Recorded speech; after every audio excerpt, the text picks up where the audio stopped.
अगर आप भी रेड़ी या ठेलों वाली चटपटी सी चना चाट खाना चाहते हैं तो मेरी आज की रेसिपी एक बार जरूर ट्राई करें। बिस्मिल्लाहिर्रहमानिर्रहीम। अस्सलाम वालेकुम। कैसे हैं मेरे प्यारे प्यारे व्यूवर्स।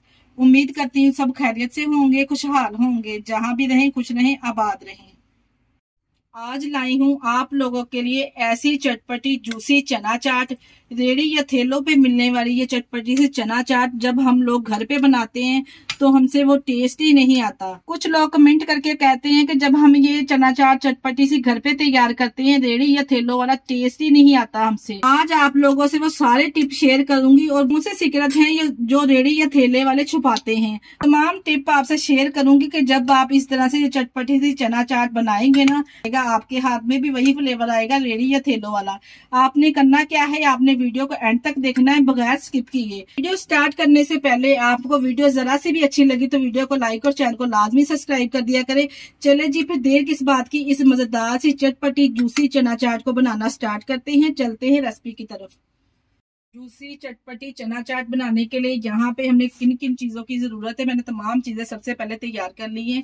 वो मैंने सबसे पहले चीजें इसलिए तैयार की हैं कि वीडियो ज्यादा लंबी ना हो और हमारा टाइम भी कम लगे। यहाँ पे हमने सबसे पहले आलू को बॉईल करके यहाँ पे छोटे छोटे हिस्सों में डिवाइड करके कटिंग कर लिया है। और मेरे पास यहाँ पे उबले हुए चने 3 से 4 घंटे के लिए हमने भिगो दिया था। सिंपल हमने इसमें नमक डाल के इसको बॉईल कर लिया है। और यहाँ पे मेरे पास चटपटी सी इमली की चटनी है। इसकी रेसिपी मैंने अपने चैनल पे दी हुई है, आप जाकर विजिट कर सकते हैं चैनल का। और 1 मीडियम साइज का प्याज है, 2 टमाटर लिए जिसको हमने क्यूब्स में कटिंग कर लिया है, 1 खीरा है, इसको भी मैंने इस तरह से क्यूब्स में कटिंग कर लिया है, 2 से 3 कटी हुई सब्ज मिर्ची है और थोड़ा सा सब्ज धनिया भी साथ में गार्निश करेंगे। और इसको चटपटा फ्लेवर देने के लिए यहाँ पे मेरे पास 1 टीस्पून नमक है, 1 टीस्पून चाट मसाला है और 1 टीस्पून जीरा पाउडर है। और इसके अलावा 1/2 टीस्पून पीसी हुई लाल मिर्च है। 1 टेबलस्पून यहाँ पे मेरे पास लेमन है, इसके टेस्ट को दुबाला कर देगा।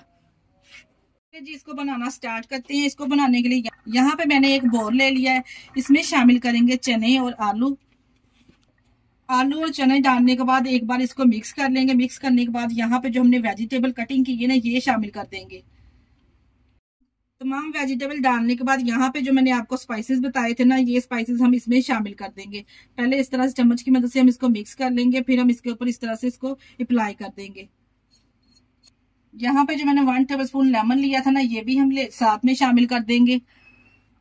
यहाँ पे तमाम मसाले और वेजिटेबल डालने के बाद हम हाथ की मदद से यहाँ पे इसको मिक्स करेंगे।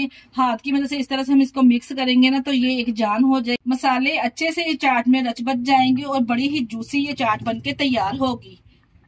हाथों की मदद से मैंने देखा जी अच्छे से इसको मिक्स कर लिया है। इस तरह से चाट जो बड़ी ही जूसी बनती है। और 1/2 चटनी यहाँ पे मैं इसमें शामिल करने लगी हूँ। टेस्ट के हिसाब से आप चटनी शामिल कर सकते हैं, अगर जरूरत होगी तो हम इसमें चटनी और शामिल कर लेंगे। इसके साथ थोड़ा सा ठंडा चिल पानी ऐड करेंगे। मैंने यहाँ पे 1 कप पानी ऐड किया है, चाय पीने वाला जो कप होता है ना मीडियम साइज का, वही मैंने इसमें पानी शामिल कर दिया है। और अच्छे तरीके से यहाँ पे इसको मिक्स करेंगे। आप इसको ग्लासेस में सर्व कीजिए या फिर आप इसको प्लेट में सर्व कीजिए। खाकर यकीन जानिए आपकी पुरानी यादें ताजा हो जाएंगी। जैसे आप लोग बचपन में रेड़ी या ठेलों से लेकर चाट खाते थे ना, इसी तरह से आज ये चाट का फ्लेवर आपको मिलेगा अगर आप इस तरह से रेसिपी को फॉलो करके बनाएंगे। इसकी सबसे अच्छी बात ये है कि ये बहुत ही आसान और झटपट से तैयार हो जाती है। ये लीजिए जी माशाल्लाह से जूसी चटपटी चना चाट हमारी तैयार है। आपने एक बार इस रेसिपी को फॉलो करके बना लिया ना तो आप मुझे दुआएं देंगे कि बिल्कुल बाजार वाला आपको टेस्ट मिला है इस रेसिपी में। अगर रेसिपी ट्राई करें तो अपना फीडबैक लाजमी दिया करें। और आप हमारी वीडियो किस सिटी से वॉच कर रहे हैं हमें कमेंट बॉक्स में लाजमी बताया करें। इसी स्टेज पर जनाब अगर आपको हमारी वीडियो जरा से भी अच्छी लग रही है तो आप सब लोगों से गुजारिश है कि आप हमारी वीडियो को लाइक कर दिया करें और चैनल को भी सब्सक्राइब कर दिया करें। इसके साथ ही मुझे दीजिए इजाजत। अपना बहुत सारा ख्याल रखिएगा और हमें दुआओं में याद रखिएगा। हमारे चैनल को लाइक और सब्सक्राइब करना ना भूलिएगा। ओके, अल्लाह हाफिज।